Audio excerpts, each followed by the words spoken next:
Hello, I'm Neil deGrasse Tyson, your host for Nova Science Now.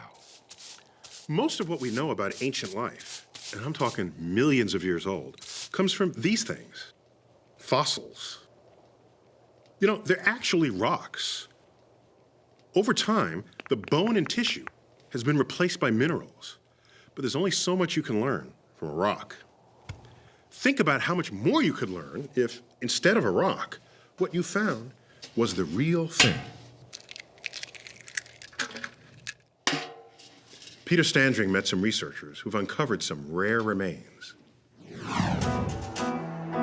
Bones tell us almost everything we know about dinosaurs, the fantastic variety of species, their titanic size, their sheer power.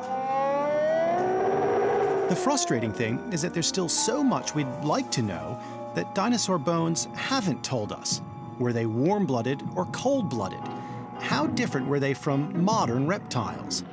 To solve these biological questions, today's paleontologists are starting to explore radically new clues from dinosaur skeletons. Christy Curry-Rogers cuts into their bones to examine the pattern of what was once living tissue.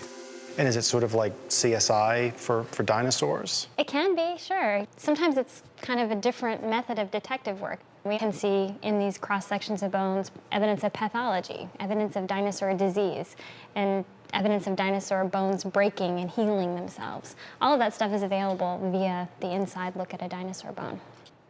Analyzing the rock that entombed dinosaur fossils is key to understanding how they were preserved, which is the work of Christie's husband, geologist Ray Rogers. And I'm there to try to place the discoveries in context, to try to find clues as to where maybe best to look for fossils.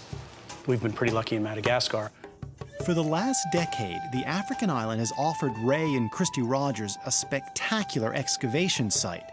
They work in an area of remote grasslands where dinosaur bones literally cover the ground. An ancient graveyard where an unusually large number of dinosaurs died and were entombed by mud flows that preserve their bones. The preservation is unbelievable. The quality of the material is exceptional. This is a piece of bone from the Madagascar locality. It, in many regards, doesn't even look like a fossil. It's unstained, it's very light, it's not heavily, densely filled with minerals. You look at a dinosaur bone in a museum and it's brown, it's black, it's heavy as can be. Heavy because fossils are no longer hollow bones. Buried in the earth, empty channels inside the bone fill up with minerals, becoming dark and stained, hard as stone.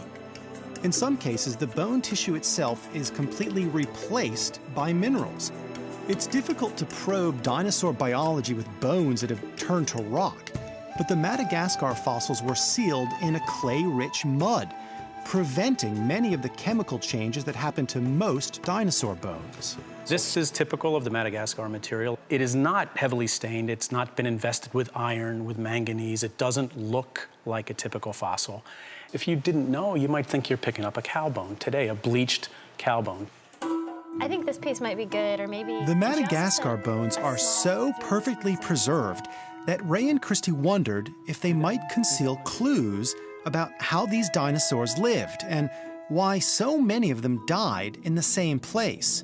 To find out, they turned to their colleague, Mary Schweitzer, a paleobiologist whose study of ancient cells and tissues might solve the mystery. We know the dinosaurs had to have cells, bone cells and muscle cells and gut cells and brain cells, and that's one of the reasons we can study them, even though they're extinct.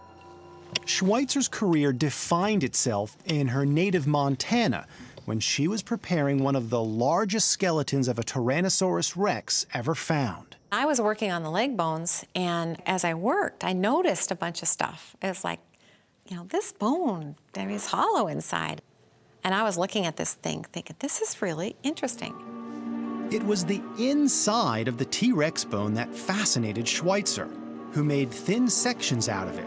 And in these cross-sections of fossilized bone, she saw something that she and everyone else had thought was impossible. Round structures that looked like red blood cells, dinosaur blood cells. Inside those channels where the blood vessels would have run were these little round red structures that were all kind of lined up like a train, and they were bright red and translucent. Nobody else had seen anything like that before.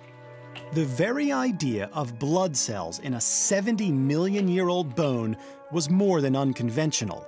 It was radical. Nobody was imagining that dinosaurs might have had preserved soft tissues.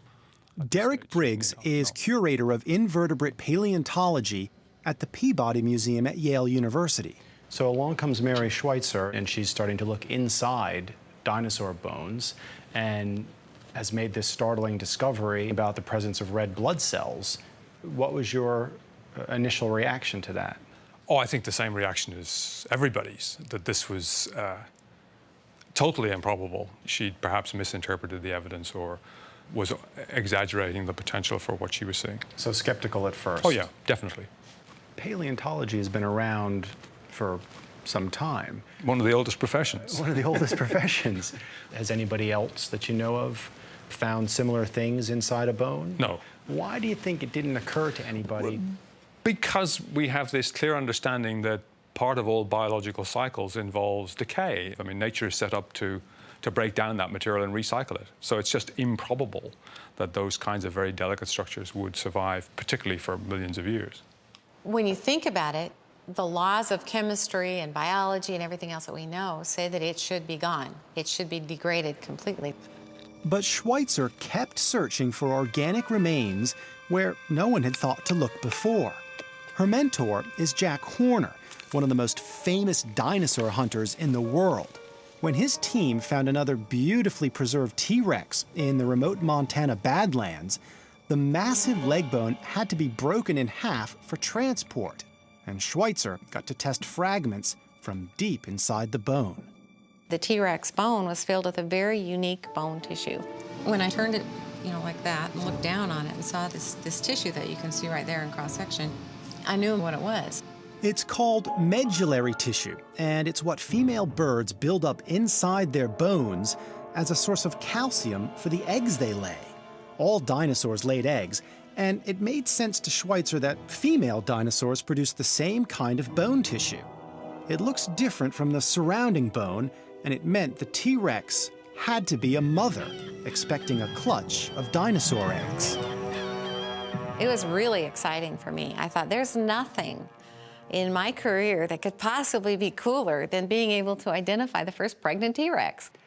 No one had ever identified medullary tissue in a dinosaur bone before.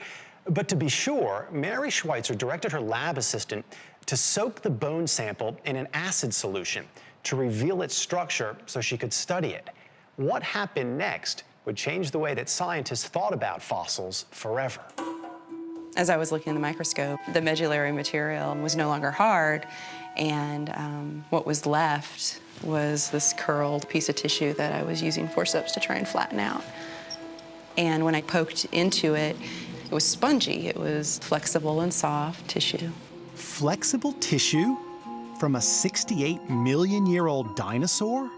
Blood vessels. There they are. Transparent, hollow, pliable, flexible, branching blood vessels that contain small, round, red microstructures floating in the vessels.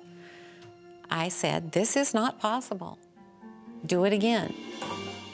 We got another piece of bone. We put it in the solution. We waited 2 or 3 or 4 weeks. Looked again, more blood vessels. We must have repeated that with probably 17 or 18 different fragments of bone. As soon as Schweitzer's discovery of dinosaur soft tissue was published, people thought of one thing. Could we get a real-life Jurassic Park? No paleontologist believes we could ever get enough ancient DNA to clone a dinosaur, but could fragments of genetic material be extracted from this new tissue?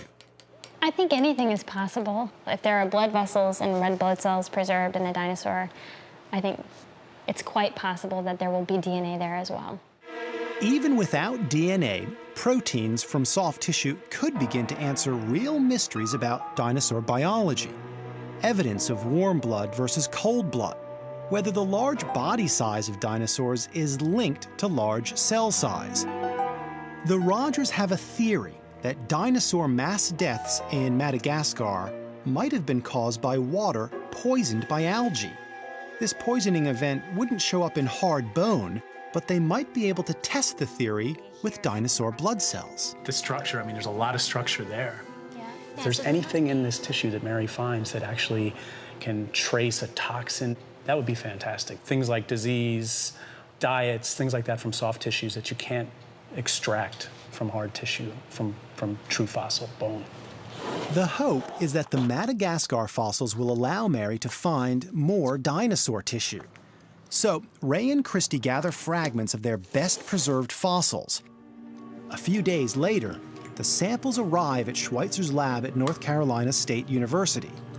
She uses the same technique that yielded soft tissue in the T-Rex bone, soaking the fragments in a mild acid that dissolves away the mineral part of the bone. But will she be able to find the same internal structures in Ray and Christy's fossils? There's only so much you can know from looking at the outsides of bones, but when there's soft stuff inside, the possibilities become almost endless. This is a single cell. Right. Through photos from her microscope, Mary hits the jackpot. Pieces of biological history. Now see, this is really cool. It's what looks like vessels to me, connected together, transparent. And you can see right there, you can see the branch points and stuff. The Rogers are seeing inside their collection of fossil bone as they've never seen it before. Structures that appear to be the vessels that once carried blood inside a dinosaur's body. This is hooked together. There's a transparent region. It's a tube right with stuff inside of it. Branching, hollow, organic material that scientists thought could never be preserved in a dinosaur fossil. That's amazing. That this is from 65, 70 million year old bone. It's too early for these structures to reveal details like dinosaurs dying from poisoned water. But dinosaur soft tissue opens a door that no scientist thought even existed until Schweitzer's work changed that assumption. There's little doubt in my mind that what she has discovered are internal structures in dinosaur bone. And we may look back and say, well, this sort of approach to looking at fossil vertebrate biology has revolutionized the field. But we won't know that for some time yet. To get in there and to find soft tissues, to find blood vessels, to find cells, it is an opportunity to go to places that we never thought we would be venturing just 10 years ago.